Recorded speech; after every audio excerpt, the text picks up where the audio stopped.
Welcome to Stories from the Shadows, haunted tales from the golden age of ghost stories and supernatural fiction. I'm Mordeh, reading Brood of the Witch Queen by Sax Rohmer. Chapter 15, The Witch Queen. A man mentally overtired sleeps either dreamlessly or dreams with a vividness greater than that characterizing the dreams of a normal slumber. Dr. Cairn dreamt a vivid dream. He dreamt that he was awakened by the sound of a gentle rapping. Opening his eyes, he peered through the cloudy netting. He started up and wrenched back the curtain. The rapping was repeated. And peering again across the room, he very distinctly perceived a figure upon the balcony by the open window. It was that of a woman who wore the black silk dress and the white yashmak of the Muslim, and who was bending forward looking into the room.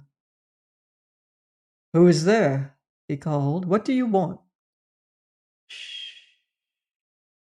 The woman raised her hand to her veiled lips and looked right and left as if fearing to disturb the occupants of the adjacent rooms.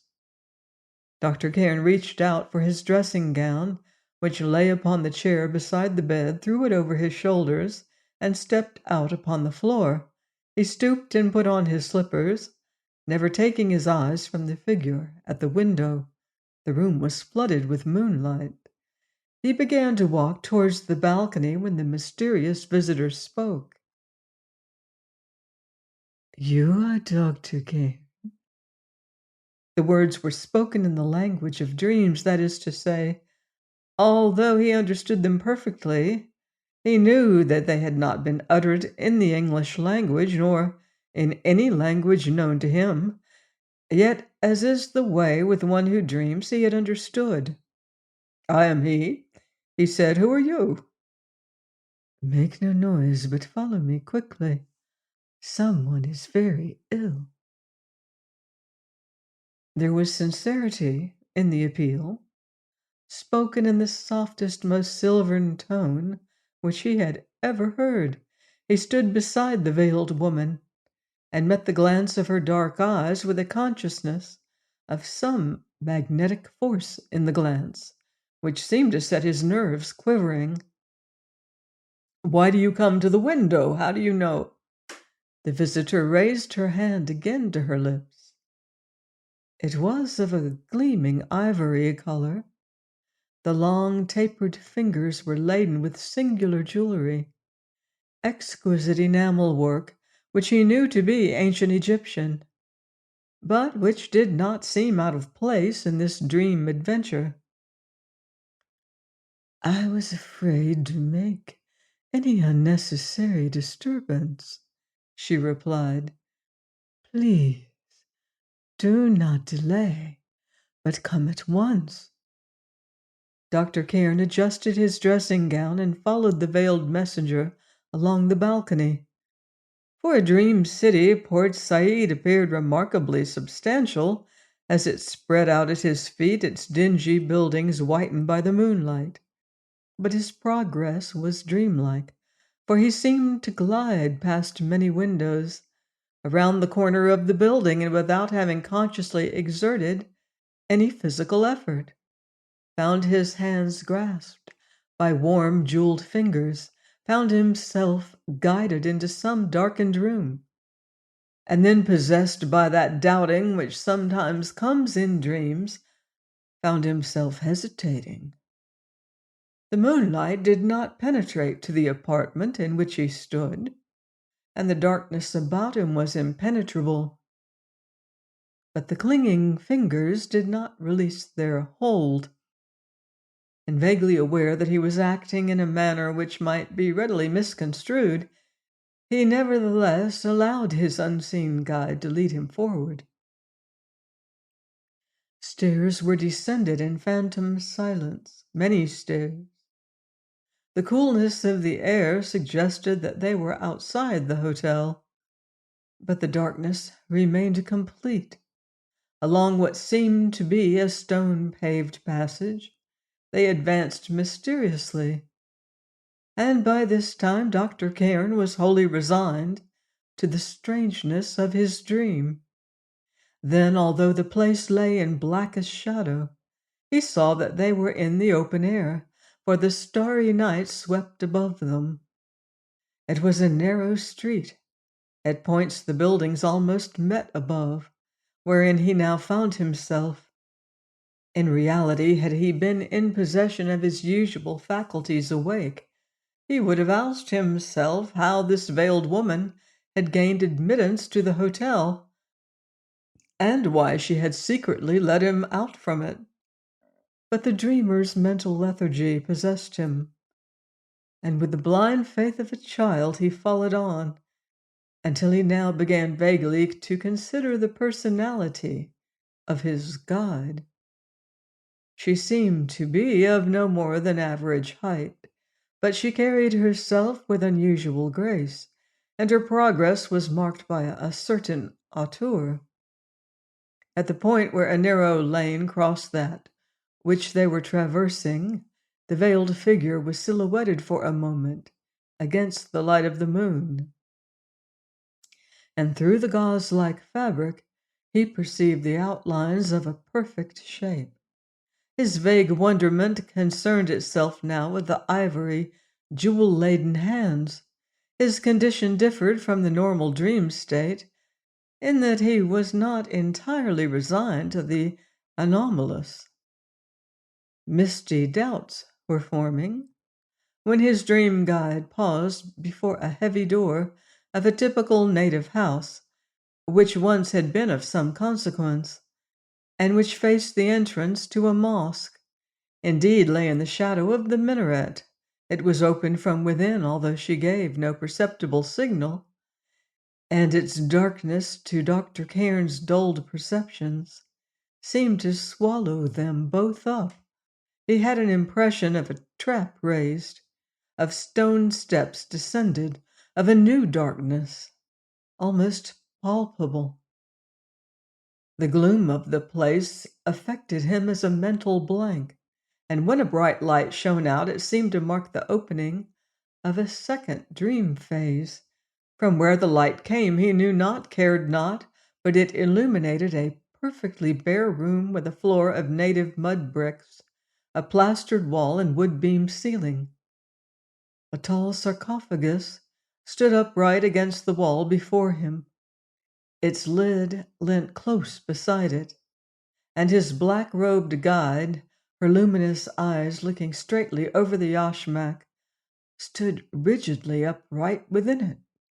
She raised the jeweled hands and with swift movement discarded robe and yashmak and stood before him in the clinging draperies of an ancient queen, wearing the leopard skin and the uraeus and carrying the flail of royal Egypt. Her pale face formed a perfect oval. The long almond eyes had an evil beauty which seemed to chill, and the brilliantly red mouth was curved in a smile which must have made any man forget the evil in the eyes. But when we move in a dream world, our emotions become dreamlike too.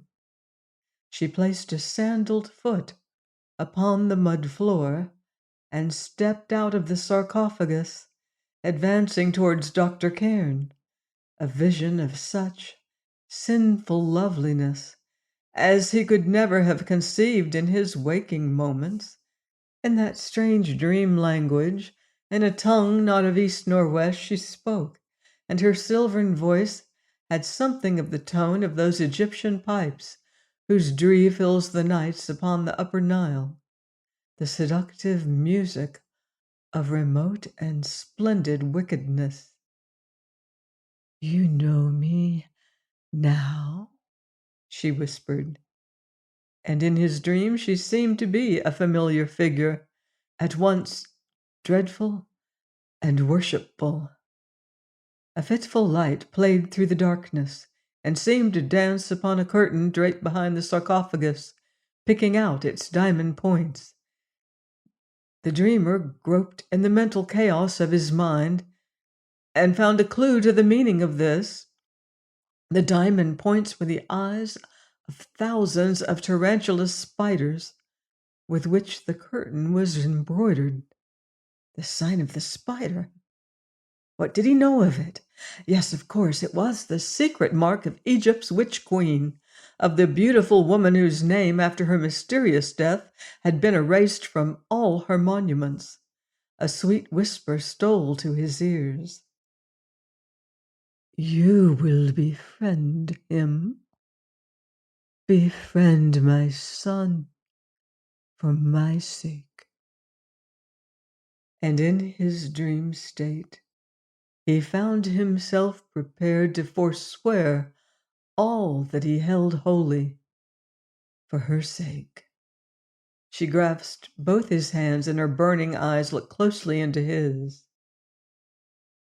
Your reward shall be a great one, she whispered even more softly. Came a sudden blank, and Dr. Cairn found himself walking again through the narrow street, led by the veiled woman. His impressions were growing dim, and now she seemed less real than hitherto.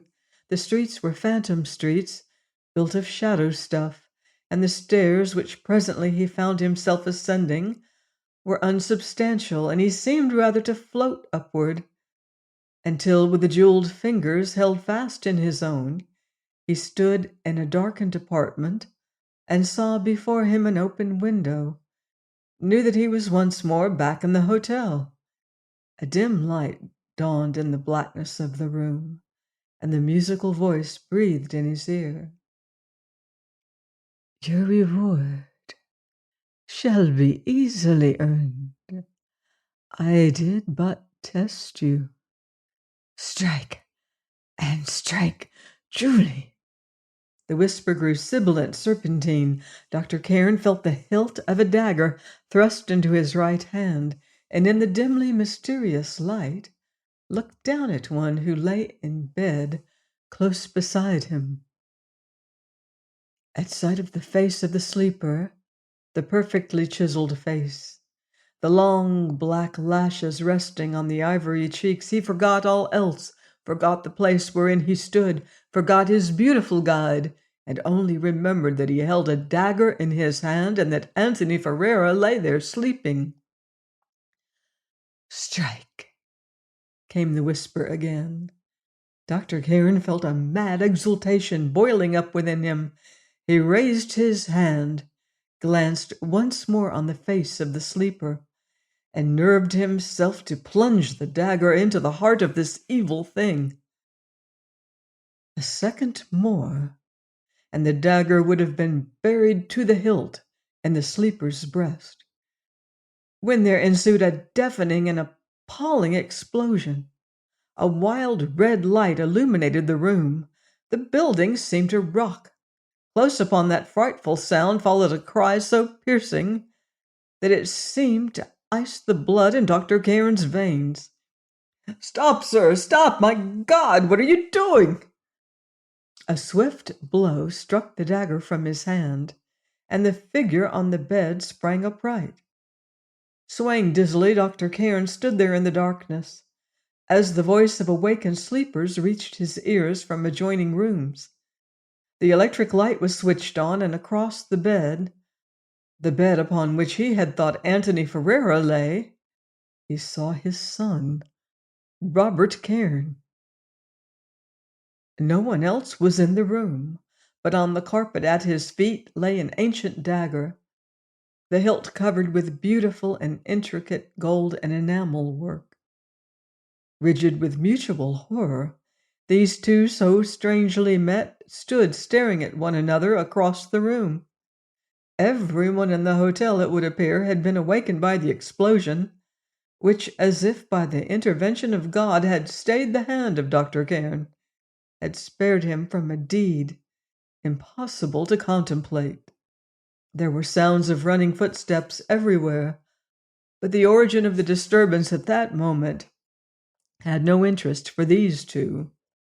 Robert was the first to break the silence. "Merciful God, sir," he whispered huskily, "how did you come to be here? What is the matter? Are you ill?" Dr. Cairn extended his hands like one groping in darkness. "Rob, give me a moment to think, to collect myself. Why am I here? By all that is wonderful, why are you here? I'm here to meet you." "To meet me? I had no idea that you were well enough for the journey. And if you came to meet me, why—" "Oh, that's it, sir. Why did you send me that wireless?" "I sent no wireless, boy." Robert Cairn, with a little color returning to his pale cheeks, advanced and grasped his father's hand. "But after I arrived here to meet the boat, sir, I received a wireless from the P&O due in the morning to say that you had changed your mind and come via Brindisi." Dr. Cairn glanced at the dagger upon the carpet, repressed a shudder, and replied in a voice which he struggled to make firm.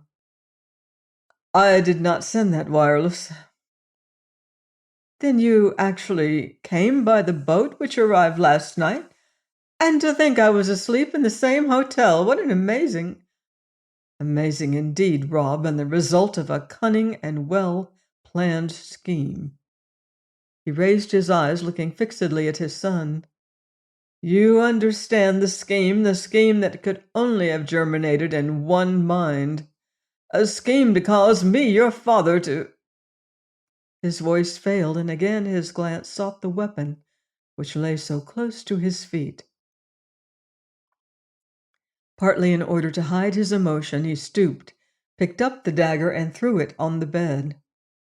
"For God's sake, sir," groaned Robert, "what were you doing here in my room with that?" Dr. Cairn stood straightly upright and replied in an even voice, "I was here to do murder." "Murder?" "I was under a spell. No need to name its weaver. I thought that a poisonous thing at last lay at my mercy, and by cunning means of the primitive evil within me was called up, and braving the laws of God and man, I was about to slay that thing. Thank God." He dropped upon his knees, silently bowed his head for a moment, and then stood up, self-possessed again as his son had always known him. It had been a strange and awful awakening for Robert Cairn to find his own room illuminated by a lurid light, and to find his own father standing over him with a knife. But what had moved him even more deeply than the fear of these things had been the sight of the emotion which had shaken that stern and unemotional man. Now, as he gathered together his scattered wits, he began to perceive that a malignant hand was moving above them, that his father and himself were pawns which had been moved mysteriously to a dreadful end. A great disturbance had now arisen in the streets below. Streams of people, it seemed, were pouring towards the harbor. But Dr. Cairn pointed to an armchair.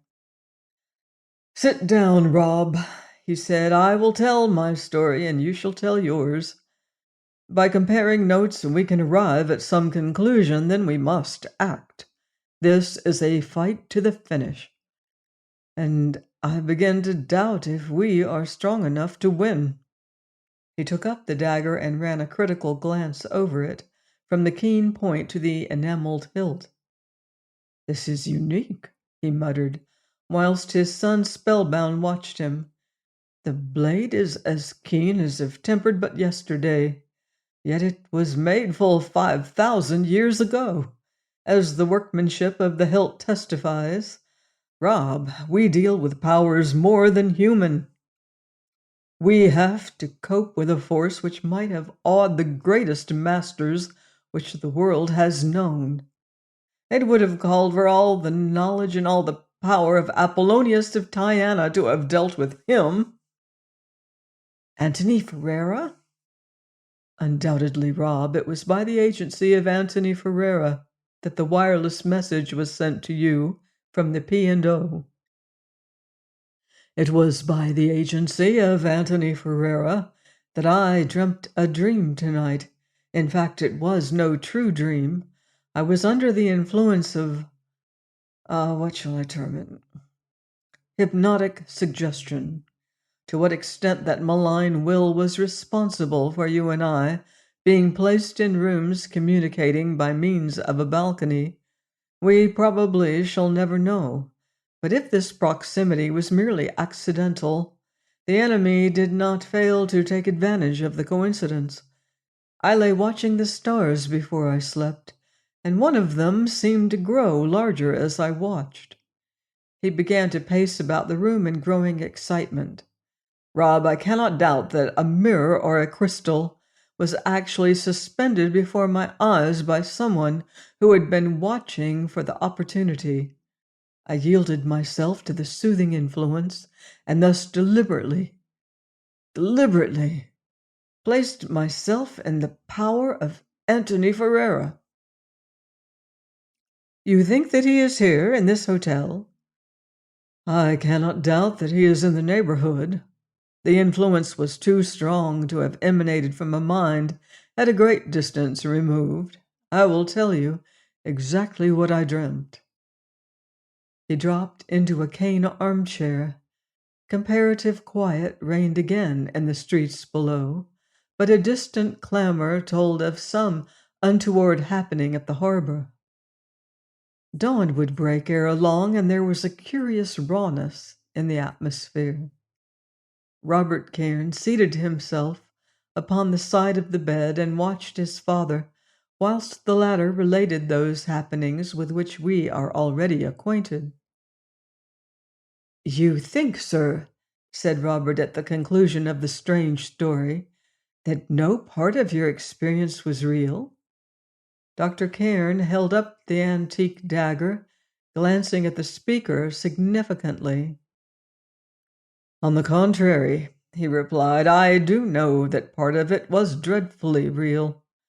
My difficulty is to separate the real from the phantasmal.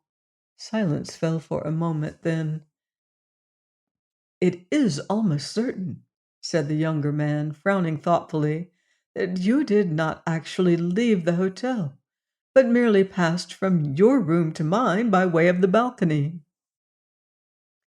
Dr. Cairn stood up, walked to the open window, and looked out, then turned and faced his son again. I believe I can put that matter to the test, he declared. In my dream, as I turned into the lane where the house was, the house of the mummy, there was a patch covered with deep mud, where at some time during the evening a quantity of water had been spilt. I stepped upon that patch, or dreamt I did. We can settle the point. He sat down on the bed beside his son and, stooping, pulled off one of his slippers. The night had been full enough of dreadful surprises, but here was yet another, which came to them as Dr. Cairn, with the inverted slipper in his hand, sat looking into his son's eyes. The sole of the slipper was caked with reddish-brown mud. Join me here next time on Stories from the Shadows for more sinister scheming in Brood of the Witch Queen by Sax Rohmer. Until then, I wouldn't blame you if you leave the lights on.